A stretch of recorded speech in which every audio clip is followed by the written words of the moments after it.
Hola, ¿qué tal? Buenas tardes. Mi nombre es Beatriz Adriana Pacheco Arvizo, soy médico residente de primer año de medicina familiar. El día de hoy voy a exponer el tema de síndrome urémico bajo la asesoría del doctor Francisco Nolasco.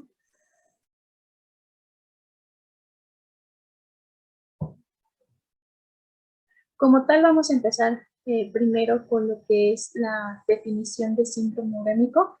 La definición, digamos tal cual, significa orina en la sangre. Esta definición fue propuesta o expuesta por Fiore en 1980.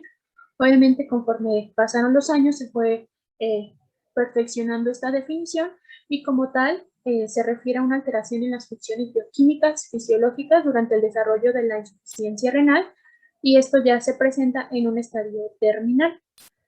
Los signos y síntomas que se van a presentar se van a deber a la acumulación de solutos de retención urémica y también a las toxinas urémicas. Como tal, el síndrome urémico corresponde a las fases terminales de la insuficiencia renal. En la imagen podemos ver que los síntomas comienzan a presentarse desde la fase 3. Sin embargo, ya como tal, cuando ya son más notorios o significativos, es en la fase 4 o en la fase 5 en la que ya el paciente pues requiere de un tratamiento dialítico. En cuanto a la epidemiología, no tenemos específicamente epidemiología del síndrome urémico, sin embargo, pues sabemos que todo paciente que desarrolla enfermedad renal crónica en algún punto va a llegar a los estadios terminales y en 2017 la prevalencia para la enfermedad renal crónica fue del 12.2%.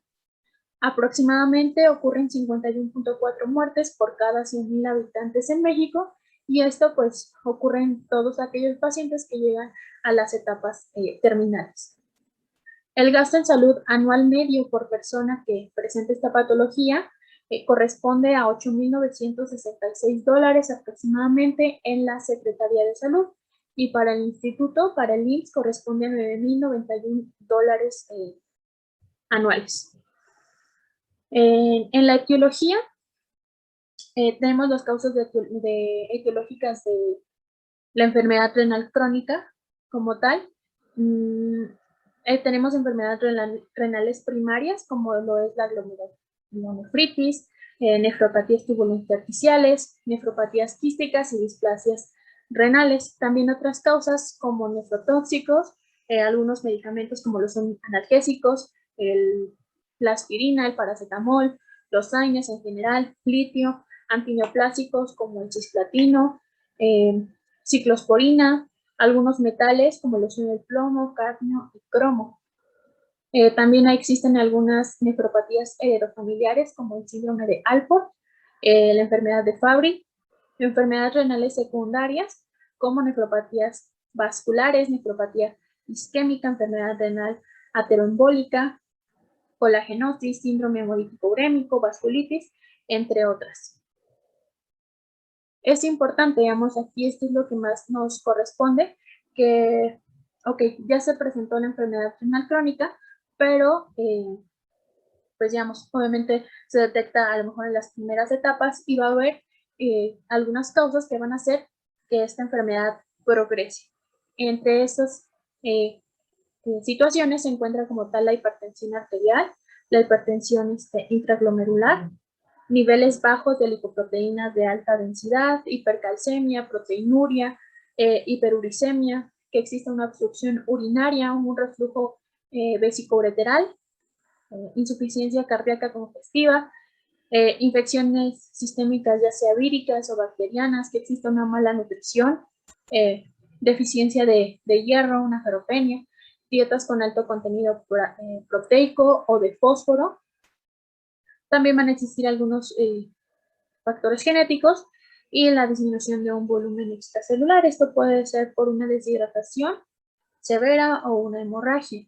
Entonces, digamos, todas estas causas son las que nosotros debemos prestar más atención para evitar que nuestro paciente llegue a un estadio terminal en la que se presente como tal todo este conjunto de signos y síntomas y pues que llegue a requerir un tratamiento de diálisis.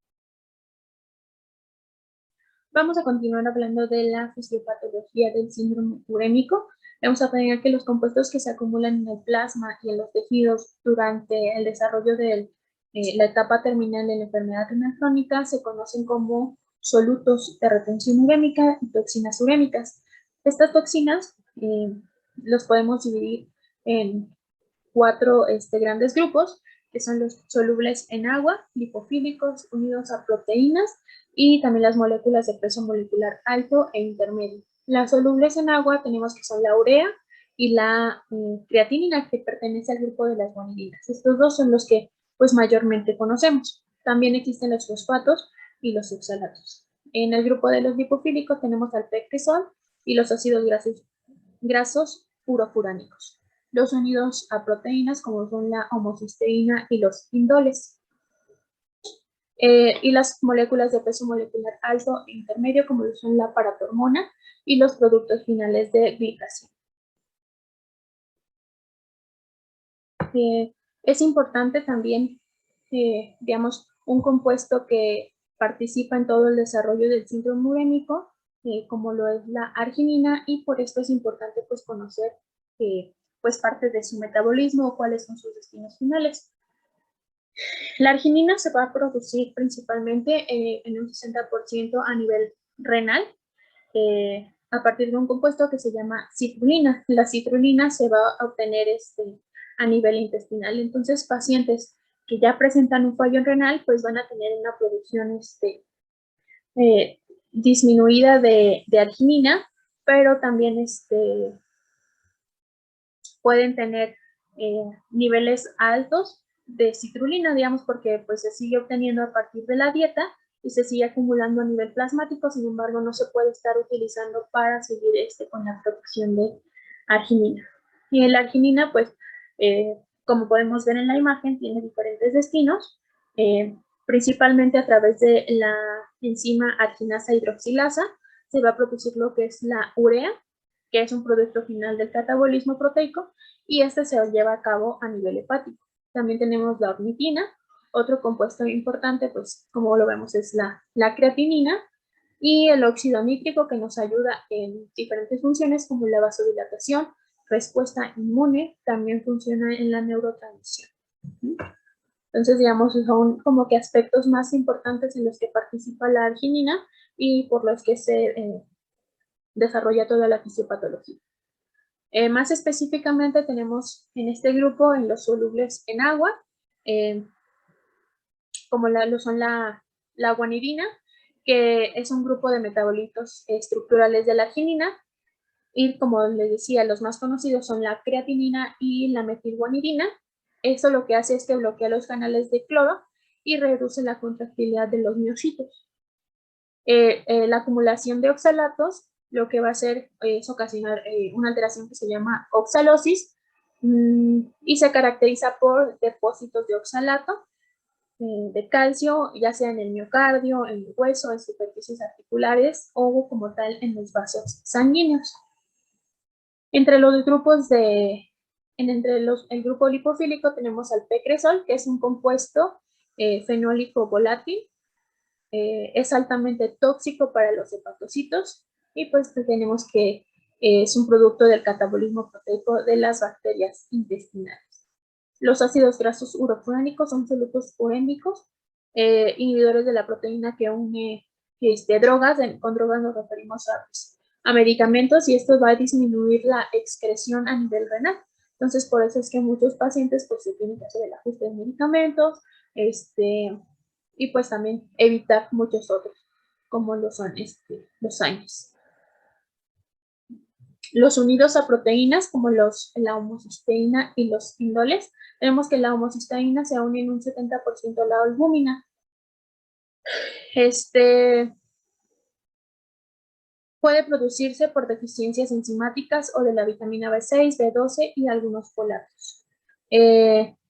La hiperhomocisteinemia incrementa pues lo que es la aterosclerosis, la mortalidad cardiovascular en pacientes con falla renal terminal. Vemos como que es muy importante. Si esto se empieza a incrementar, pues también incrementa la mortalidad. Entre las moléculas de peso molecular alto e intermedio tenemos a lo que es la paratormona, y los productos finales de glicación.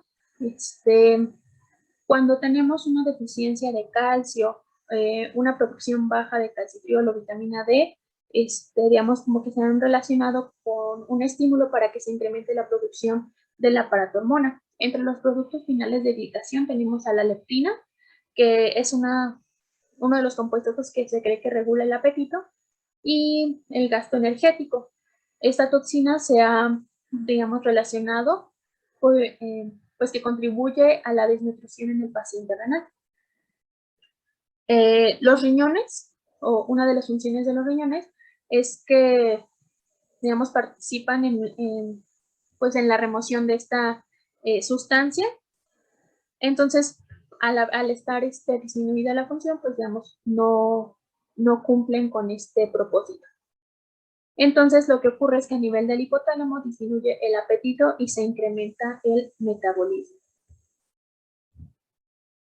Bueno, tenemos aquí algunos factores que contribuyen a pues, el desarrollo del síndrome urémico, y entre estos se encuentran pues, la presencia de una acidosis metabólica, una sobrecarga de líquidos, acumulación de los productos finales del catabolismo de proteínas, pues que el paciente esté en desnutrición, desequilibrios hormonales y pues que se acumulen los solutos de retención urémica o toxinas urémicas. Todo esto va a contribuir para que se presente el síndrome urémico.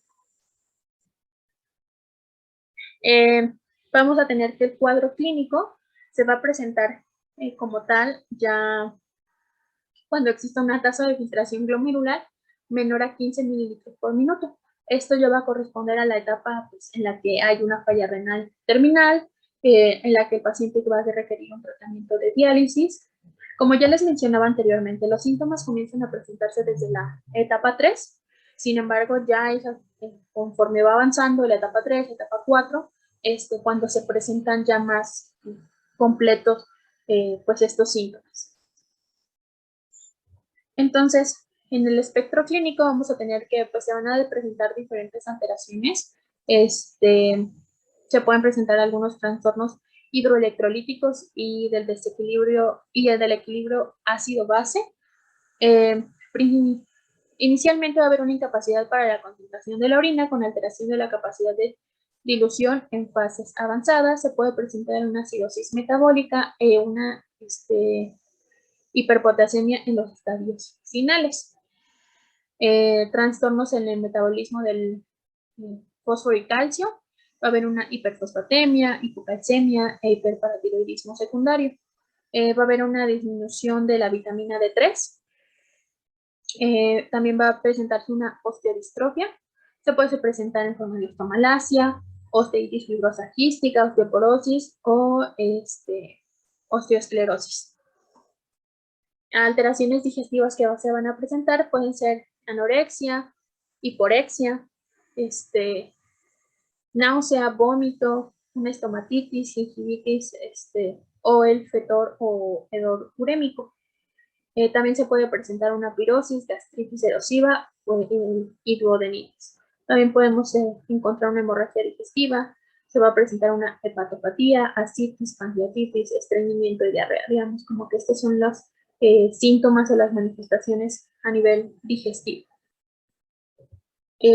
Las alteraciones endocrinas que se van a presentar, pues se puede presentar en las mujeres una amenorrea, esterilidad, en los hombres una atrofia testicular, también en mujeres una disfunción ovárica, se puede presentar una impotencia, una alteración en los lípidos, una hiperlipemia, y pues como ya les había mencionado anteriormente, un hiperparatiroidismo secundario. A nivel cardiorrespiratorio, lo que podemos encontrar es una cardiomiopatía, se puede presentar una insuficiencia cardíaca y también arritmias, una neumonitis, una pleuritis, un edema pulmonar, aterosclerosis acelerada, una cardiopatía isquémica, hipertensión arterial, pericarditis, y pues también podemos encontrar lo que es un derrame pleural.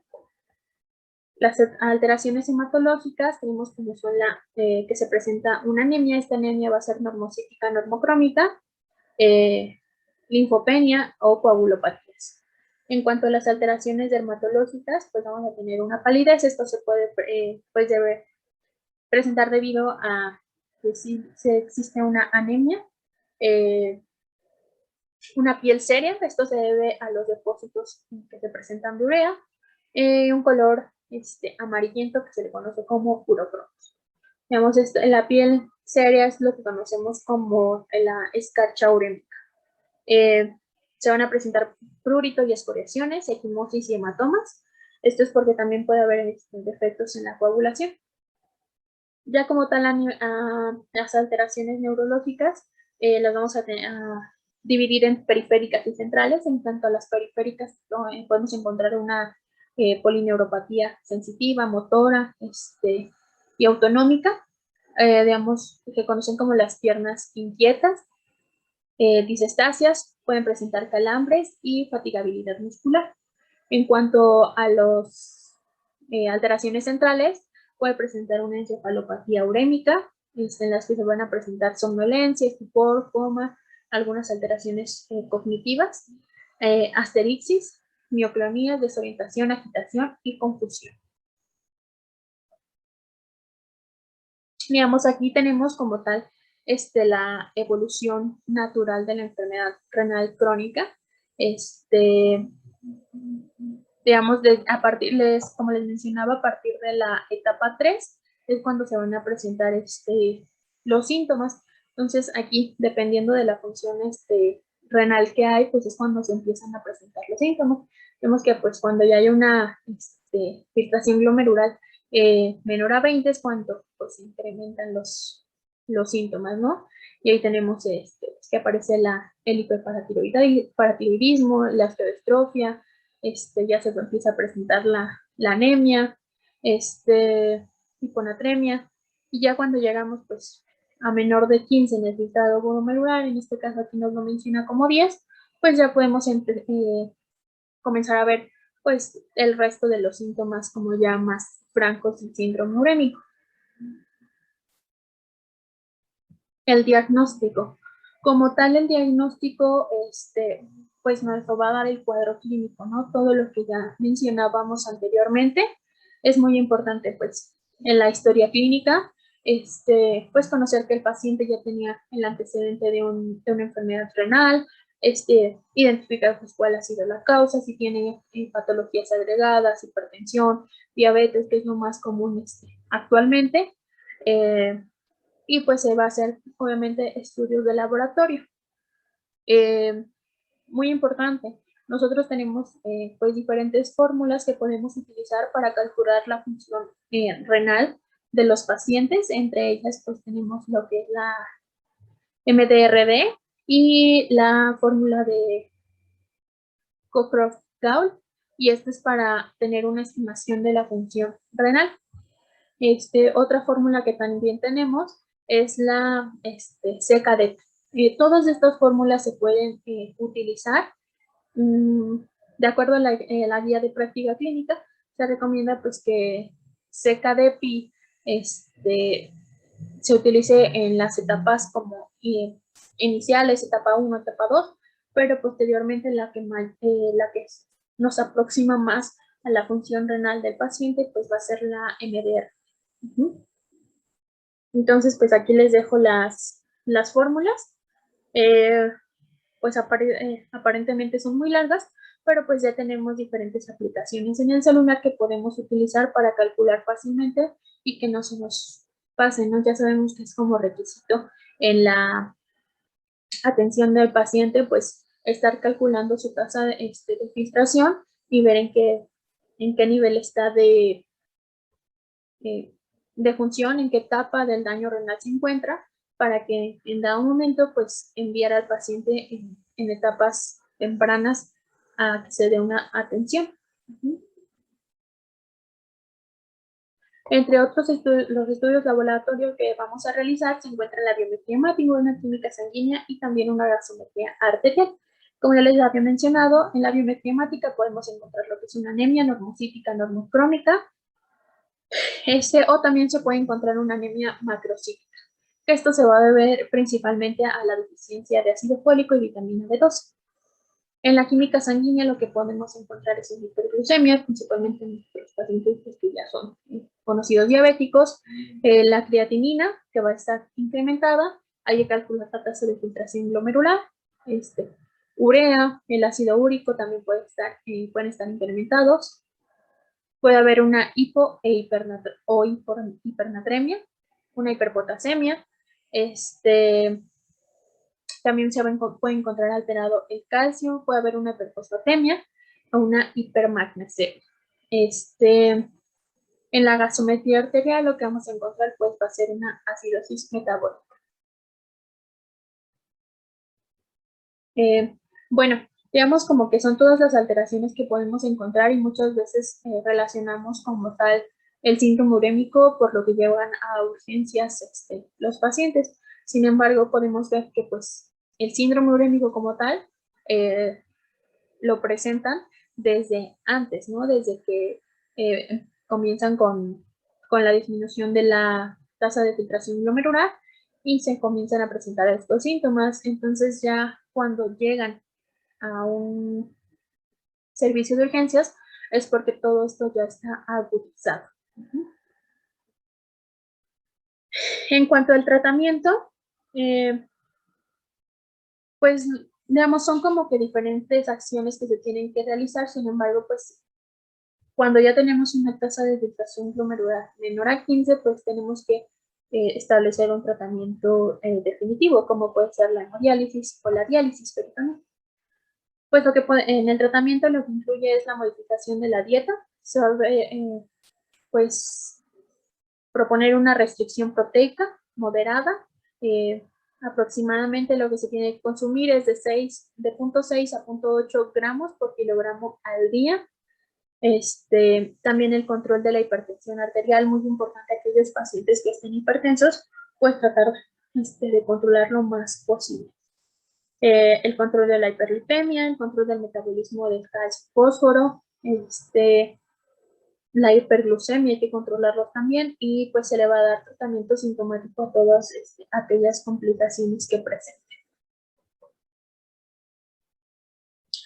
Para los trastornos que se presenten del metabolismo del agua y del sodio va a haber una restricción hídrica, sobre todo en situaciones especiales cuando aparte del daño renal pues exista una insuficiencia cardíaca, una hipertensión, que tengan edema o que tengan hiponatremia.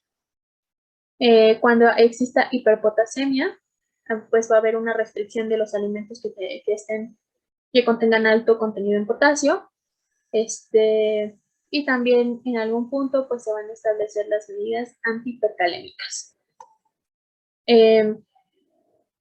Aquí tenemos en un cuadro pues cuáles son las medidas antihipercalémicas, como los el cloruro de calcio, gluconato de calcio, pues la insulina, los agonistas beta 2, el bicarbonato de sodio y los diuréticos, que estos más que nada pues se utilizan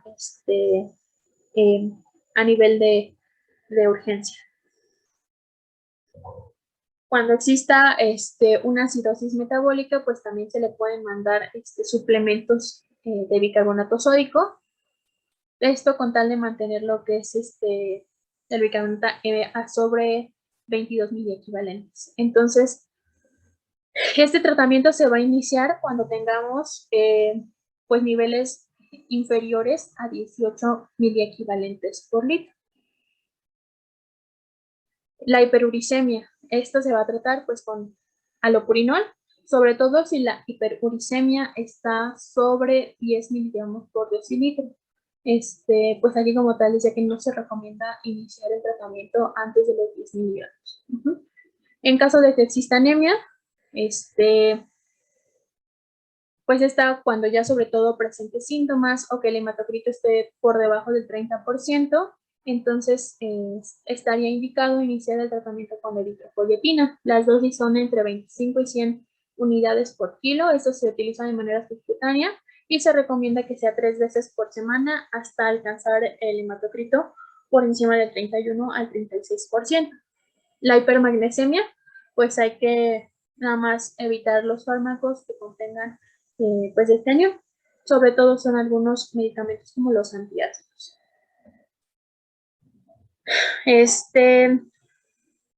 Como tal, el tratamiento ya definitivo en la enfermedad renal terminal es un tratamiento de reemplazo renal. En este caso puede ser la diálisis o la hemodiálisis. Entonces tenemos que pues ya los tratamientos definitivos es la diálisis peritoneal, diálisis o en caso de que tengan un donador, pues también se puede considerar el trasplante renal. ¿Cuáles van a ser las indicaciones para realizar ya un tratamiento de diálisis o hemodiálisis? Uno es que ya presenten un síndrome urémico grave, sobrecarga de volumen, que no responda al tratamiento con los diuréticos, que exista una hipercalemia, que igual no se pueda controlar con las medidas antihipercalémicas, que exista una acidosis metabólica grave, un episodio de sangrado masivo y de difícil control, una pericarditis urémica o un tamponamiento cardíaco. Estas van a ser pues como ya las indicaciones definitivas de la diálisis. Hay que recordar que si ya tenemos un paciente que ya se encuentra con una tasa de filtración glomerular en 20, aproximándose al 15, es pues nuestro trabajo, nuestro deber como médicos familiares, pues ir sensibilizando al paciente, indicando pues que pronto puede llegar a requerir un tratamiento de diálisis y evitar que todos estos síntomas se agraven y pues llegue a un punto en el que sea una urgencia, ¿no? Entonces sí hay que ir pues considerando porque pues el paciente tiene que estar de acuerdo en que se inicie el tratamiento con diálisis. Bueno, aquí tenemos un diagrama de flujo. Sobre todo vamos a concentrarnos cuando ya la tasa de filtración glomerular está menor a 15. Cuando ya se hizo el diagnóstico de enfermedad renal crónica en etapa 5, pues vamos a evaluar cómo está pues la sintomatología, el estado nutricional de nuestro paciente y entonces vamos a evaluar pues la necesidad de establecer un tratamiento sustitutivo como lo es la diálisis, la hemodiálisis y entonces se va a enviar pues al servicio pertinente, ¿no? Si nuestro paciente tiene un donador, pues hay que realizar pues el envío oportuno para que se realice como tal todo el protocolo. No todos los pacientes son candidatos a un trasplante renal, sobre todo por las patologías agregadas que tengan, pero pues si tiene la oportunidad, pues hay que enviarse. Y pues eso sería todo por mi parte. Si tienen alguna duda, pues se las respondo en comentarios. Aquí tienen la bibliografía que utilicé y espero que pues haya quedado claro este tema. Y pues eso sería todo por mi parte.